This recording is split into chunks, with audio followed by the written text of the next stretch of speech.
이 시간 좌우에 한번 이렇게 인사해 봅시다. 성도님은 우리 교회의 보배입니다. 인사할까요? 성도님은 우리 교회의 보배입니다. 네, 얼굴만 봐도 은혜가 되네요. 한번 인사해 봅시다. 얼굴만 봐도 은혜가 되네요. 아멘. 네. 여러분, 이 중요한 일을 앞두고는 공동체 리더에게 하나님께서 이렇게 상황적인 인도하심을 많이 보여주시죠. 근데 최근에 제가 다 얘기는 못하더라도 이제 도장이 딱 찍히면 그런 기적 같은 일들을 하나하나씩 제가 이렇게 간증할 날이 오게 될 것입니다. 그런데 제가 집중적인 기도를 드릴 때 뜬금없이 카톡이 하나 왔어요. 그 세미나에 대한 광고였는데 그 세미나 이름이 제1회 신도시 교회 개척 컨퍼런스였습니다. 제1회 신도시 교회 개척 컨퍼런스. 그래서 지난 금요일에 제가 그곳에 다녀왔어요. 여러 내용이 유익했지만 개척 5년차 번아웃에 허덕이던 개척 목사님께서 어떻게 회복되었는지 솔직히 말씀하시는데 큰 도전이 되었습니다. 그 목사님께서 선배 목사님께 무기력증, 번아웃이 찾아오면 어떻게 해야 하죠? 물었더니 1초도 망설이지 않고 멘토를 만나면 됩니다라고 대답하셨다고 합니다. 멘토를 만나면 됩니다라는 말이 그게 실효성이 있다 없다 여부보다도 그 선배 목사님이 아끼는 후배가 제가 무기력증에 빠졌어요. 목회자가 담임 목사가 무기력증에 빠졌으면 얼마나 심각한 일입니까? 그런데 1초도 망설임 없이 멘토를 만나면 됩니다. 이렇게 얘기하시니까 그 태도 때문에 더 관심이 가더랍니다. 어떻게 이렇게 확신하실 수 있지? 그래서 실제 1년여간의 멘토링을 통해 목사님도 회복되고 교회도 안정적으로 성장하는 그런 놀라운 은혜가 있었습니다. 우리 성도님들도 한번 기회가 되면 남양주에 있는 상가 안에 있는 교회였는데요. 이거 참 너무 은혜롭더라고요. 그래요. 저는 세미나를 들으면서 제 인생에 좋은 멘토님들을 허락하신 은혜에 다시 한번 감사했습니다. 저의 목회의 첫 밑그림을 그려주신 고 정필도 목사님께 목양 멘토링을 받은 내용 중에 문제가 생겼을 때 그리고 큰 일을 앞두고 침묵하며 기도하라라는 내용은 목회를 하면 할수록 100만 불짜리 가르침이라는 생각이 듭니다. 저만 그렇게 생각하는 것이 아니라 동료 목회자님들이 이구동성으로 그 가르침이 자신의 목회를 살렸다고까지 말합니다. 비단 목회겠습니까? 여러분들 가정 안에서도 문제가 생겼을 때 큰 일을 앞두고 침묵하며 기도하라. 근데 사실 목사님은 더 과격하게 말씀하셨어요. 입 다물고 기도만 하라. 근데 이게 서울에서는 그렇게 하면 안 되겠더라고요. 그래서 제가 이렇게 좀 순화해서 문제가 생겼을 때 침묵하며 기도하라. 그런데 이 주옥 같은 깨달음을 정 목사님께서 바로 오늘 본문에서 모티브를 얻으셨다고 합니다. 여호수아와 이스라엘 백성들은 오늘 본문에서도 여전히 황당한 하나님의 명령 앞에 서 있어요. 그 황당함이 지난주에 우리가 살펴본 명령, 전쟁을 앞두고 할례를 받아라. 얼마나 황당해요.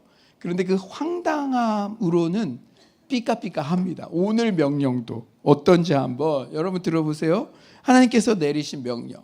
여리고 전쟁을 치르는데 너희는 이런 방법을 치르라 했거든요. 얼마나 황당한지 우리 3에서 5절 우리 다 같이 한번 읽어봅시다. 3에서 5절입니다. 3에서 5절 시작. 너희 모든 군사는 그 성을 둘러 성 주위를 매일 한 번씩 돌되 엿새 동안을 그리하라. 제사장 7은 7 양각 나팔을 잡고 언약궤 앞에서 나아갈 것이요 7째 날에는 그 성을 7번 돌며 그 제사장들은 나팔을 불 것이며 제사장들이 양각 나팔을 길게 불어 그 나팔 소리가 너희에게 들릴 때에는 백성은 다 큰 소리로 외쳐 부를 것이라. 그리하면 그 성벽이 무너져 내리리니 백성은 각기 앞으로 올라갈지니라 하시매. 여러분 우리 김경란 집사님 대답 잘하시니까 믿음 좋은 건 알지만 일반인 김경란으로 한번 대답해 보세요. 제가 김경란 집사님한테 이 학교 무너져야 되니까 하루에 6바퀴씩 돌고 마지막 날은 7바퀴 돌면 이 학교 무너질 거예요. 아멘 하기 쉬우십니까?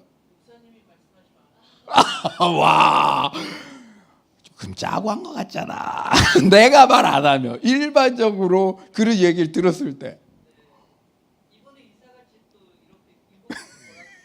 그래요. 아이고 주님, 믿음이 너무 좋은 분을 제가 선택했습니다. 일반적으로는 야, 13바퀴 돈다고 저 건물이 무너져 내려? 야, 저분 좀 이상한 거 아니야? 그렇게 생각하겠죠. 여러분, 이 성경을요 2000년 몇천 년 전 사람들 얘기라고 생각하지 말고 여러분도 하나님 믿잖아요.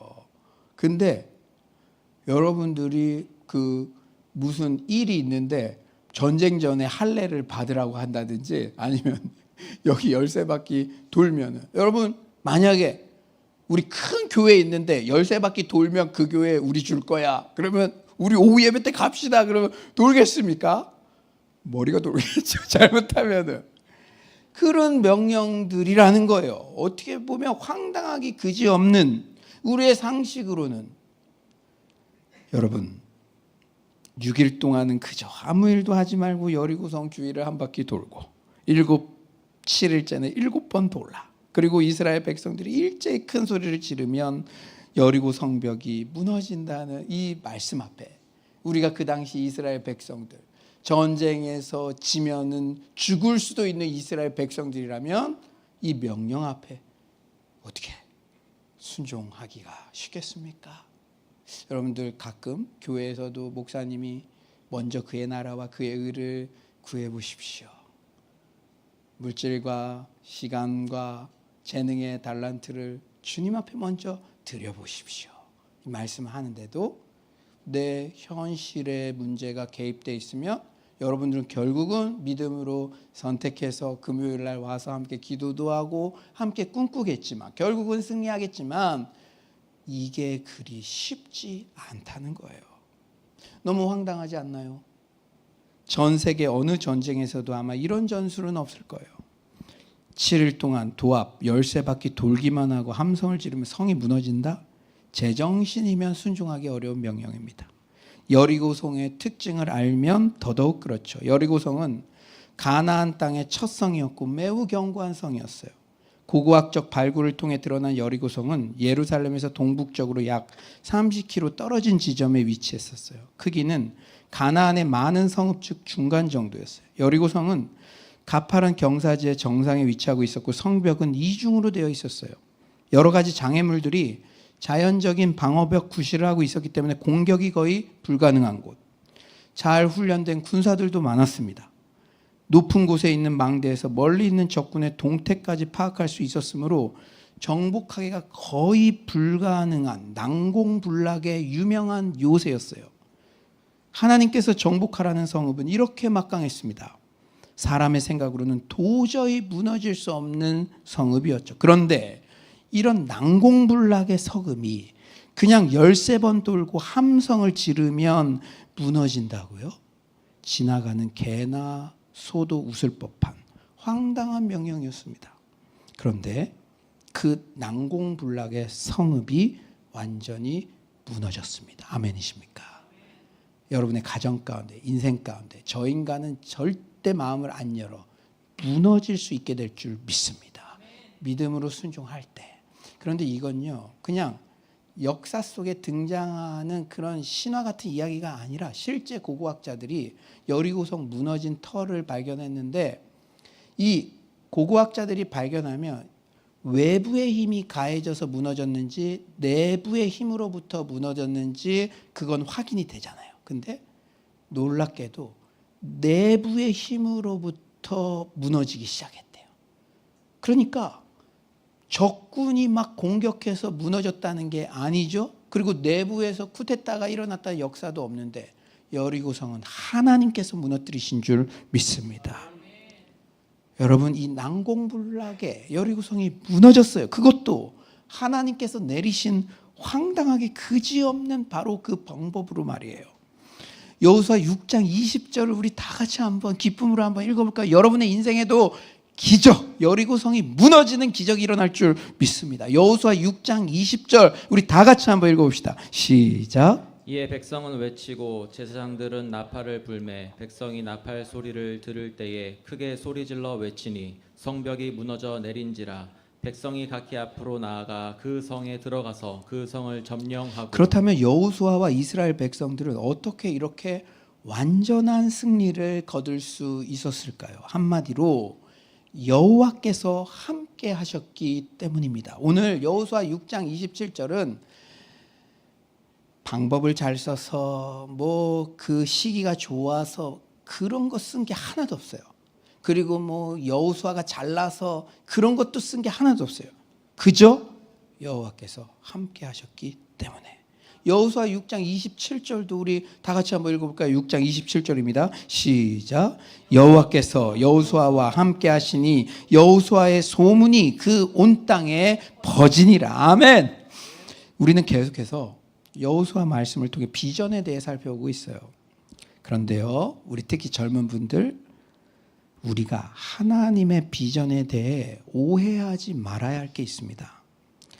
나를 향한 하나님의 비전을 너무 지엽적이고 너무 디테일하게 생각하면 안 된다는 거예요. 엄밀히 따져서 내가 이 직업을 선택하는 것만이 하나님의 비전이고 저 회사에 가는 것만이 하나님의 비전이고 그런 건 없습니다. 하나님께서 우리 모두에게 자유의지를 주셨으므로 죄가 아닌 것에 대해서는 자유롭게 선택하고 그 선택에 대해 책임감 있고 신실한 자세로 임하면 되는 겁니다. 여러분, 어떤 분들이 어느 회사에 갈 때 하나님의 비전이라서 갔어요. 막 그렇게 얘기를 했어요. 근데 얼마 지나지 않아 나왔어요. 그냥 조용히 있어요. 저도 서로 민망하니까. 그래, 하나님의 비전이니까 낫나 보다. 그냥 그렇게 생각할 뿐이죠. 그런데 우리는 균형이 중요합니다. 신앙생활은 균형이 중요해요. 하나님의 뜻은 묻지도 않고 맨날 지 맘대로 선택하는 사람은 하나님의 뜻을 잠잠히 기다리는 시간이 필요하죠. 그런데 매사에 하나님의 뜻을 운운하지만 그 회사에 가서도 있는 곳에서, 심겨진 곳에서 신실하게 참아내고 인내하지 못하는 사람은 본인의 선택에 대해서 책임지는 자세가 중요하다는 것이죠. 아멘이십니까? 여러분, 만약 결혼을 이미 하고도 예전에 그녀가 하나님의 나를 향한 비전이었어 라고 후회만 하면 산다면 그 가정은 문제가 심각해집니다. 결혼을 했는데 비만 오면 예전에 그녀가 하나님의 비전이었어. 여러분, 결혼하기 전에는 눈을 크게 뜨고 다양한 면을 고려해야 하지만 이미 결혼을 한 다음에는 눈을 좀 감고 그녀가 하나님께서 내게 짝지어 주신 배필이다라고 믿고 행복한 결혼 생활을 함께 만들어가는 게 너무나 중요합니다. 오늘 본문 27절에도 결론적으로 집약되어 있듯이 우리 크리스천의 비전은 한마디로 하나님과 함께하는 거예요. 하나님과의 동행이 모든 크리스천의 가장 근본적인 비전이 되어야 될 줄 믿습니다. 우리는 흔히 비전의 사람 요셉을 말하며 크리스천들일수록 큰 비전, 큰 꿈을 가져야 한다고 강조하곤 하죠. 물론 하나님께서는 입을 크게 벌릴 때 채워주십니다. 하나님 안에서는 능치 못할 일이 없어요. 물론 우리가 나를 향한 하나님의 비전을 생각할 때 되도록이면 크고 놀라운 일을 고려하는 게 좋습니다. 하지만 오늘 말씀은요, 선행되어야 할 게 있다는 거예요. 기본이 갖춰지고 나서 크고 놀라운 비전을 꿈꿔야 하죠. 그 기본이 무엇입니까? 선행되어야 할 것이 무엇입니까? 그것은 바로 하나님과의 동행인 줄 믿습니다. 내가 이 회사에 가는 거, 저 사람을 만나는 거 하나님과 더 가까워질 수 있는지, 그것이 선택의 가장 중요한 근거가 돼야 될 줄 믿습니다. 요셉이 처음부터 크고 놀라운 일, 애굽의 총리가 되는 것만이 그의 비전이었다면 그는 아마 우울증이나 정신질환을 앓았을 수도 있어요. 하나님께서 꿈을 통해 비전을 주셨는데도 그의 인생은 형들의 악행으로 애굽의 노예로 팔려가고 심지어 강간범으로 몰려 감옥에도 가는 등 오히려 반대로만 가고 있었기 때문이죠. 하지만 요셉의 비전은 처음부터 하나님과의 동행에 픽스되어 있었습니다. 우리 창세기 39장 2에서 3절 우리 다 같이 한번 읽어볼까요? 창세기 39장 2에서 3절이에요. 시작. 여호와께서 요셉과 함께 하심으로 그가 형통한 자가 되어 그의 주인 애굽 사람의 집에 있으니 그의 주인이 여호와께서 그와 함께 하심을 보며 또 여호와께서 그의 범사에 형통하게 하심을 보았더라. 아멘. 여러분 형통하고 싶으십니까? 아멘. 여러분 비전이 성취되고 싶으십니까? 아멘. 그런데 요셉도 그렇고 주변 사람도 그렇고 형통이 뭐래요? 하나님과 함께함. 지금 그렇게 말하고 있잖아요. 그가 형통한 자가 되었다. 어떻게? 하나님께서 요셉과 함께 하심으로. 요셉에게는 하나님과 함께함이 곧 형통 비전의 성취였어요. 그러므로 그는 비록 애굽의 노예로 팔려왔어도 하나님과 동행했기 때문에 그곳 또한 비전이 성취되는 장소였습니다.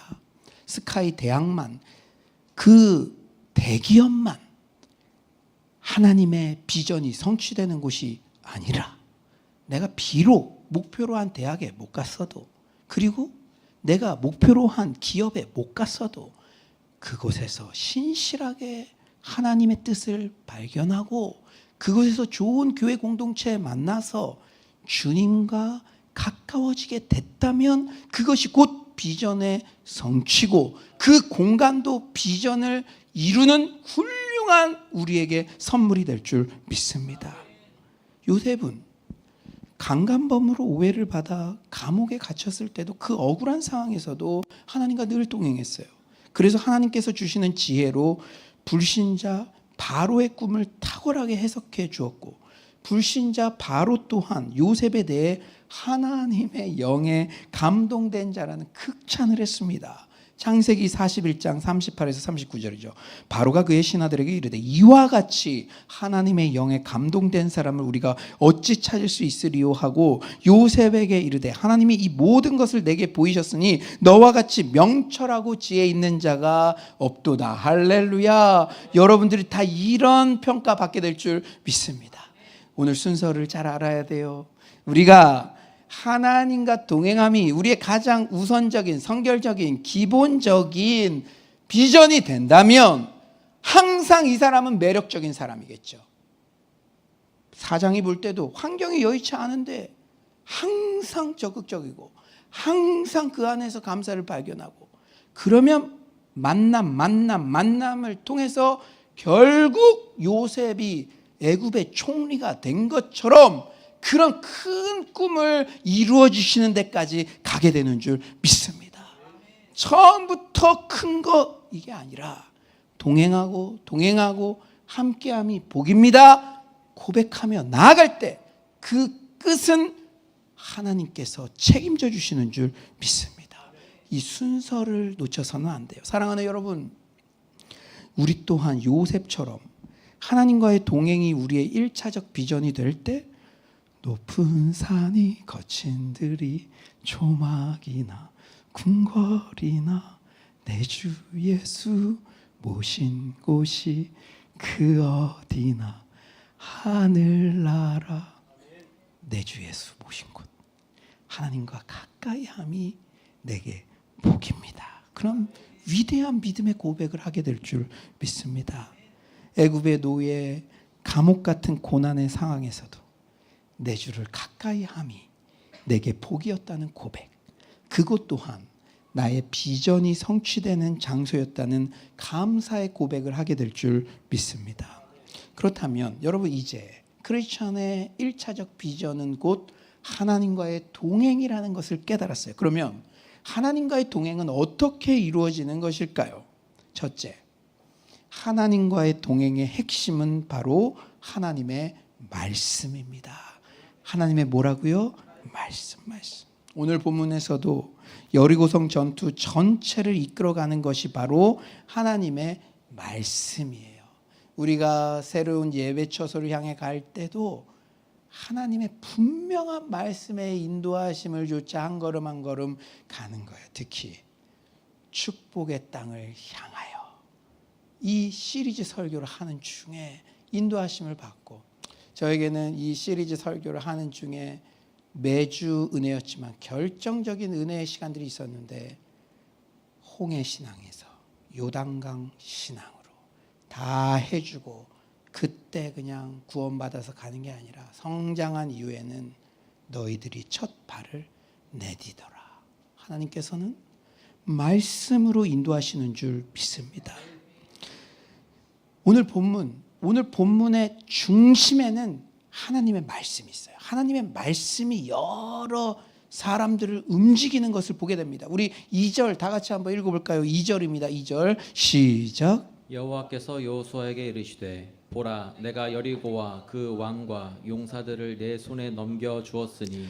여호수아가 산 넘어 산 같은 그런 전쟁의 연속이었어도, 여러분 여호수아 한번 생각해 보세요. 요단강 딱 버티고 있을 때는 요단강만 건너면 되겠다. 딱 건넜는데 여리고성 있어. 난공불락에서. 여러분 우리 인생은 천국 갈 때까지 산 넘어 산이에요. 사실은요. 우리 공동체도 지난 7년 동안 다 얘기 안 해서 그렇지 매주마다 산 넘어 산이었습니다. 이 영혼 이렇게 케어되면 또 저 영혼의 기도 제목이 있고, 그게 우리의 인생이에요. 지금 여호수아도 산 넘어 산 같아요. 그도 사람인데 어떻게 끝까지 하나님의 비전을 묵묵히 수행할 수 있었습니까? 그것은 바로 하나님의 말씀이 있었기 때문인 줄 믿습니다.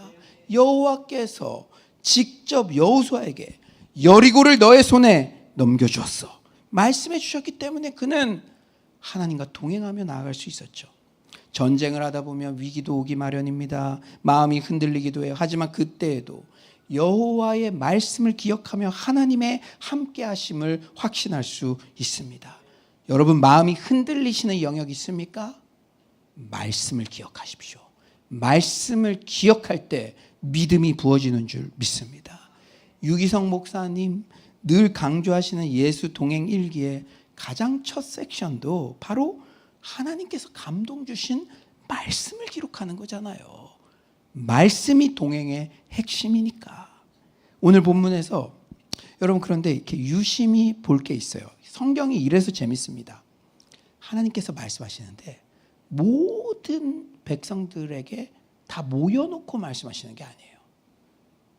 여호수아에게 말씀하시고, 여호수아는 이스라엘 백성들에게. 그러니까 이 이스라엘 백성들 대단해 보여. 아까 김경란 집사님 고백했듯이 주의 종이 말씀하시면 아멘입니다. 다른 사람 말하면 내가 의심합니다. 주의 종이 말씀. 지금 이스라엘 백성들은 하나님께 직접 듣지 못했어요. 여호수아만 하나님께 들었어요. 그런데 여호수아를 통해 선포된 말씀을 하나님의 말씀으로 믿고 그들이 순종한 것. 그것이 위대한 믿음의 발걸음인 줄 믿습니다. 사랑하는 여러분, 신약 데살로니가 교인들도 오늘 본문 이스라엘 백성들과 같은 태도로 말씀을 받았어요. 우리 데살로니가전서 2장 13절 우리 다 같이 읽어볼까요? 2장 13절 시작. 이러므로 우리가 하나님께 끊임없이 감사함은 너희가 우리에게 들은 바 하나님의 말씀을 받을 때에 사람의 말로 받지 아니하고 하나님의 말씀으로 받음이니 진실로 그러하도다. 이 말씀이 또한 너희 믿는 자 가운데에서 역사하느니라. 할렐루야. 우리가 예배 때마다 지금도 말씀을 듣죠. 하나님의 말씀으로 믿고 순종하고 적용하는 자들에게 역사하느니라. 여리고성이 무너지는 역사가 일어날 줄 믿습니다. 결국 하나님의 말씀이 우리 개인과 가정과 공동체의 중심에 자리 잡을 때 하나님과 동행할 수 있으며 결국은 비전이 성취되는 것입니다. 두 번째로 순종할 때 함께 하시는 하나님을 경험하게 됩니다. 뭐 할 때요? 순종. 여러분 주님과 동행하고 싶으시죠? 순종하면 됩니다. 순종하면. 순종하면 하나님을 보게 됩니다.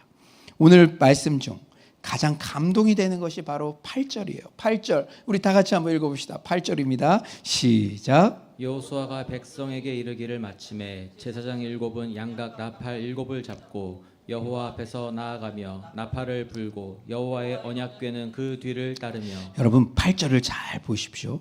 여호수아가 백성에게 이르기를 마침에 하고 주저리 있습니까? 야, 여호수아 저 사람 지금 좀 머리가 이상한가 봐. 어떻게 돌기만 하면 이게 무너져? 우리를 죽음으로 이끄는 거 아니야? 고등교육 받았다는 사람이 왜 저렇게 극단적이야? 아무것도 없어요. 마침에 제사장 일곱은 벌떡 일어나서 여호수아가 너무나 황당해 보이는 명령을 하는데도 제사장 일곱이 군소리 없이 그저 순종합니다. 하나님께서는 때로 납득할 수 없는 명령을 통해 전쟁의 승리를 이루십니다. 아멘이십니까? 왜? 내가 했어. 네가 하냐? 내가 하지. 이거 알려주시려고. 여러분 최근에 내 상식적으로 경험적으로는 좀 이해하기 어려워. 오늘 말씀 주목하십시오. 하나님께서는 때로 납득할 수 없는 명령을 통해 전쟁의 승리를 이루십니다. 우리는 늘 우리의 경험과 생각대로 행동하려는 경향을 가지고 있어요. 하나님께서 주신 말씀도 내 생각에 납득이 될 때만 순종하려 합니다. 주님의 말씀은 때로 우리의 생각과 다를 수 있어요. 나에게 손해가 될 때도 있습니다. 하지만 주님의 말씀대로 행동해야 합니다. 당장 손해가 되는 것 같고 우리의 생각과 다르더라도 말씀에 무조건적으로 순종하는 것이 비전을 이루는 삶의 비결입니다. 순종하면 하나님의 함께 하심을 경험하게 되어요. 그런데 주의할 것이 우리가 말을 많이 하면 온전한 순종에 방해가 돼요. 뭐 많이 하면? 우리 다 같이 한번 따라해 봅시다. 말을 반으로 줄이자. 시작. 말을 반으로 줄이자. 여호수아가 딱 한 가지 백성들에게 요구한 게 있어요. 10절 상반절. 여호수아가 백성에게 명령하여 이르되 너희는 외치지 말며 너희 음성을 들리게 하지 말며 너희 입에서 아무 말도 내지 말라. 입 다물고 기도만 하라. 여리고성 버전이죠. 너희 입에서 아무 말도 내지 말라. 만약 이스라엘 백성들이 여리고성을 돌 때 말을 많이 했다면 부정적인 말들, 믿음 없는 말들이 공동체에 퍼져나갔을 거예요. 야, 이렇게 돌기만 한다고 성이 무너지냐? 우리 이렇게 대책 없이 돌다가 적들이 공격하면 무방비 상태 아니냐? 여호수아가 하나님께 잘못 들은 거 아니냐? 소위 경험 많고 지식 많고 똑똑새라고 하는 사람들이 부정적인 말들을 쏟아냈을 거예요. 그러면 어떻겠습니까? 슬금슬금 전열해서 이탈하는 사람들이 발생하겠죠. 그러면 일곱째 날이 되기 전에 전열에서 이탈하는 사람들이 한두 명 나왔을 거예요. 여러분 저는 최근에 묵상하는 중요한 말 중에 하나가 교회는 50명이 할 수 있는 일도 100명이 함께하는 곳이다. 우리가 중요한 일을 앞두고 저는요 그 과정이 더 중요하다고 생각합니다. 모두가 서울로 교회가 되기 전에 우리 교회가 되는 것이 선행돼야 될 줄 믿습니다. 여러분 상식적으로는 이해하기 어려웠어도 하지만 이스라엘 백성들은 우직하게 입 다물고 기도하며 순종했기 때문에 마지막 바퀴까지 돌 수 있었고 결국 하나님의 기적을 맛보게 되었습니다. 사랑하는 성도님들, 성경에는 우리 상식으로 이해하기 힘든 명령들이 꽤 많이 나와요. 여러분 하나님 믿으시죠? 그런데 상식적으로 이해하기 힘든 명령들이 꽤 많이 나와요. 로마서 12장 20절 내 원수가 줄이거든 먹이고 목마르거든 마시게 하라. 원수가 줄일 때 어떻게 먹일 수 있습니까? 여러분 친척들 중에 가족들 중에 나를 그렇게 맨날 힘들게 하는 그 사람 한번 떠올려 보세요. 왼수 같은 그 사람, 모일 때마다 힘들게 하는 그 사람. 근데 그 사람이 잘 나갈 때는 날 막 무시했는데 지금 힘들어. 그러면 야 힘든 시간이라도 나를 그렇게 핍박했던 거 정신 차려야 된다. 이런 생각 순간 들지 않겠습니까? 그런데 그 원수가 줄일 때 오히려 먹여주래요. 마태복음 5장 46절 너희가 너희를 사랑하는 자를 사랑하면 무슨 상이 있으리요 세리도 이같이 아니하느냐. 오 주님, 제가 얼마나 뒤통수를 많이 맞았는데요. 당연히 사람 같은 애들을 좀 사랑해야지 어떻게 사랑받을 자격이 없는 자를 사랑하나요? 우리가 반문하기 시작하면 끝이 없어요. 여러분, 하나님의 말씀은 우리가 반문하기 시작하면 끝이 없어요.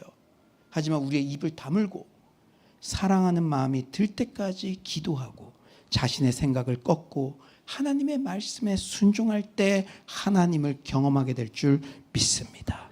그때 우리 인생의 여리고성은 확실히 무너지는 줄 믿습니다. 이제 말씀을 정리하겠어요. 지난 금철과 광고 때 말씀드렸듯이 우리 공동체는 현재 새로운 예배 처소로의 이동을 준비하고 있습니다. 1년 전부터 자체 예배 공간을 위해 기도해 왔는데 예기치 않은 기회에 위례 새로운 교회라는 공동체와 연결이 되었어요. 그 담당 목사님은 어떻게든 예배 공간이 사라지지 않았으면 하는 간절한 소망뿐이셨습니다. 축복의 땅을 향하여라는 시리즈 설교를 하는 중에 이런 연결이 되어서 너무나 놀랐어요. 그런데 그 새로운 예배 장소를 향한 우리의 비전은 대단한 미사 여구를 동원할 만큼 결코 화려한 게 아닙니다. 우리는 이미 한 텀을 지나왔으니까 우리의 연약함들을 너무 잘 알잖아요. 다시 한번 말씀드리겠어요? 그런데 그 새로운 예배 장소를 향한 우리의 비전은 대단한 미사 여구를 동원할 만큼 결코 화려한 게 아닙니다. 그 모든 과정에서 우리 서울로의 모든 성도님들이 주님을 더욱 가까이 하게 되는 것이 우리의 비전인 줄 믿습니다.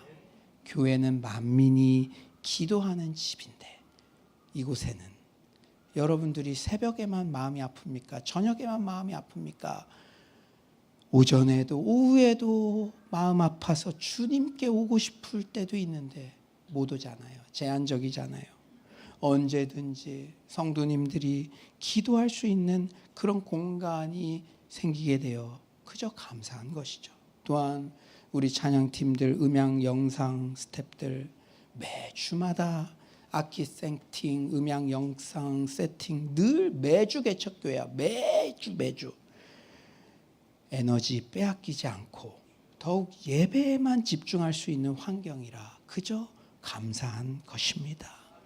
또한 그 지역에 있는 영혼들, 특히 교회 공동체를 떠난 신도시 젊은 세대들이 우리 교회를 통해 주님을 가까이 하게 되는 것이 우리의 비전인 줄 믿습니다. 모든 인도하신 가운데 어떤 분은 더 멀어지는 분도 있을 것이고 어떤 분은 더 가까워지는 분도 있을 것이고 다 그렇죠. 모든 우리의 선택 가운데는. 그러나 그 모든 것을 덮고도 남는 것은 내 주를 가까이 함이 내게 복이라. 그 목표를 향해 나아갈 때 하나님께서 모든 것을 순적하게 인도하실 줄 믿습니다.